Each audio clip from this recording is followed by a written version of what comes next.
Welcome back everybody to yet another video of the Equinerd vlog, where I will be sharing with you some exclusive tips from speakers at the Horses Inside Out Conference 2023. Let's get started! After an intro from Gillian Higgins, the founder of Horses Inside Out who organized the conference, we had the pleasure of listening to Dr. Jessica Kidd, a European recognized specialist in equine surgery. She brought us the latest updates on the diagnosis and treatment of upper hind limb lameness in horses, with a particular focus on kissing spines and arthritis in the back. During her fascinating talk, Jessica discussed the most common areas where upper hind limb lameness can occur in the horse. Going from top to bottom, these are the sacroiliac region, which can suffer from both acute injuries and chronic dysfunction. The pelvis, where stress and full-on fractures can occur alongside soft tissue injuries. The hip, which can also fracture but where arthritis is usually more common. And the stifle, where the bone, menisci, patella, and collateral ligaments can be affected. Another interesting fact that I've taken away from Jessica's talk is that not all horses with kissing spine will have back pain. In fact, the condition is more common than you might think. Studies examining horses after death have found that between 86 and 92% had kissing spine, and yet others fail to find a connection between the severity of the condition and the pain experienced by the horse, which gives us a lot to think about. Next on the stage was equine dental expert Dr. Chris Beers, who drew our attention to a topic that is often overlooked in horses. That is, dental disease, the signs of which are unbelievably easy to miss in horses. This is because horses are stoic animals that naturally evolved to hide their pain for as long as possible. According to a study mentioned by Chris, 62% of horses presented for a dental issue were not showing any clinical signs, and of those that did, only 7% were struggling with poor performance. Even when appearing normal, our horses could be suffering in silence, which is why it's important that owners learn to recognize the behaviors that could indicate dental pain in horses. Carrying on with the topic, Dr. James Coling, a professional bit and bridle fitter, discussed the mechanisms of different types of bits and things to look out for on your horse's bridle that might be causing discomfort or poor performance.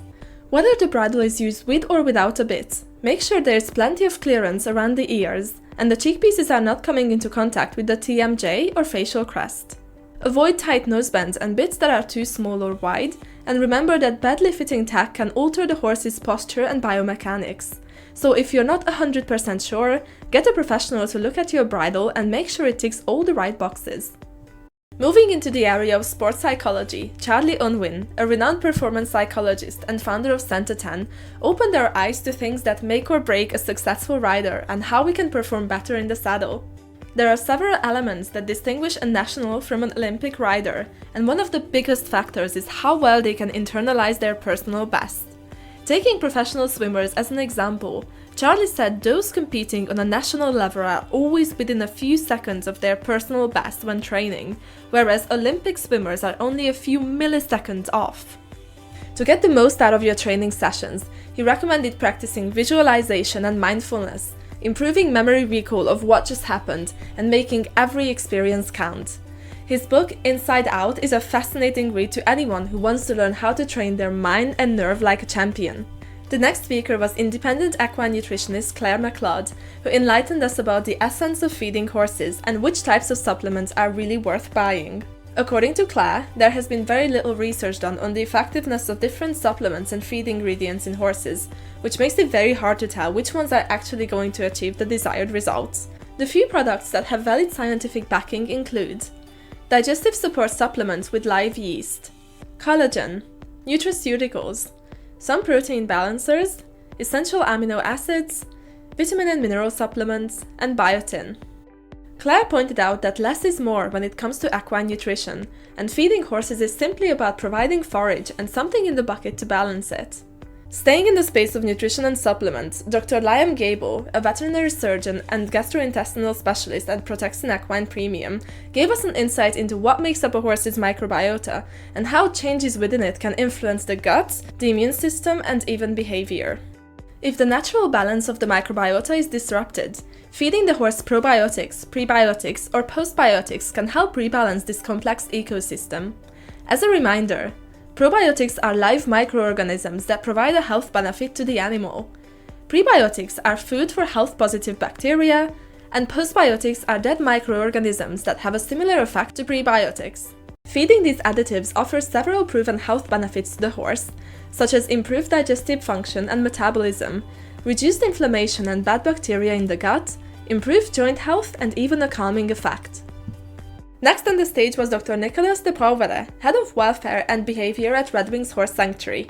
Red Wings is the largest equine sanctuary in the UK, with 1,300 horses in its care, out of which 700 are in guardian homes.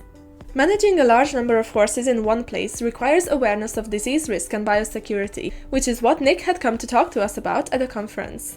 The main focus of his talk was Strangles, a highly contagious infectious disease that affects the horse's upper respiratory tract. Nick pointed out that Strangles has an infection rate of up to 100% in horses with no immunity, and animals stay infectious for at least 6 weeks after recovery. Horses will present with fever up to 3 days before becoming contagious, which offers an opportunity to separate the animal and stop the disease from spreading further. Therefore, knowing your horse's normal temperature range is vitally important for picking up signs of disease early, and it's recommended that owners spend a few seconds every day to check and record their horse's temperature. We have a whole video explaining how to do a basic health check on your horse, so for more tips and advice, make sure to check that out. Backed by popular demand, equine neuroscientist Dr. Andrew Hemmings gave a fascinating talk on how nature and nurture interact with each other in the horse. A prime example of this is the myostatin gene in racehorses, of which 2 variants exist in the equine population, C and T. As horses possess 2 copies of each gene in their bodies, 3 combinations of this gene are possible. A horse can either have 2 Cs, which has been linked with heavy musculature and advantage in short-distance races, a C and a T, which will produce a horse of medium muscling best suited to middle distances, or 2 Ts, which will result in a horse with leaner muscling that will perform best on long-distance races. Last but not least, my personal favorite speakers Mark Johnson and Robbie Richardson debated current farriery practices and questioned whether clinging to tradition is really what's best for the horse's feet. They believe minimal intervention is the way to go if you want your horse to have healthy, robust feet, and recommend using hoof boots or composite shoes where additional protection is required.